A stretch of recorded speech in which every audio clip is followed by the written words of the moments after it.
Right, a death row inmate scheduled to die by execution earlier today, Tony Carruthers, he's still alive tonight. It took doctors administering the lethal injection over an hour to find a vein. They never did.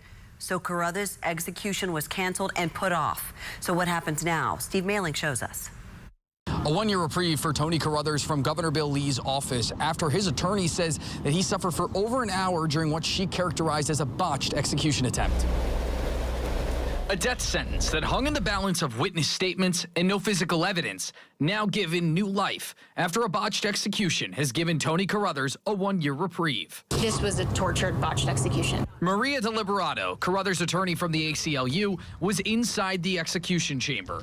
She describes doctors poking Carruthers in the hands, the feet, the chest, trying to find a backup line, which is required by state protocol. They were trying to find a vein in his feet. They turned the lights down. They had a vein finder. Doctor asked, does anybody on the team have expertise in jugular access?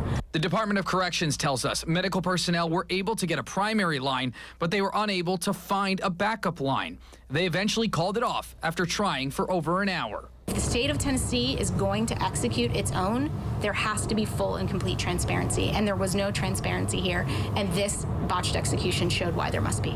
Deliberato says with the year reprieve, they will continue to fight for DNA evidence to be tested and for Carruthers to be found innocent. I am so grateful that we are going to have a chance to prove what we've been saying and what Tony has been saying for 30 years, that he didn't commit this crime.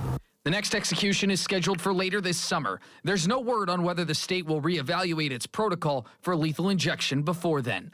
Steve Mailing, WSMV4.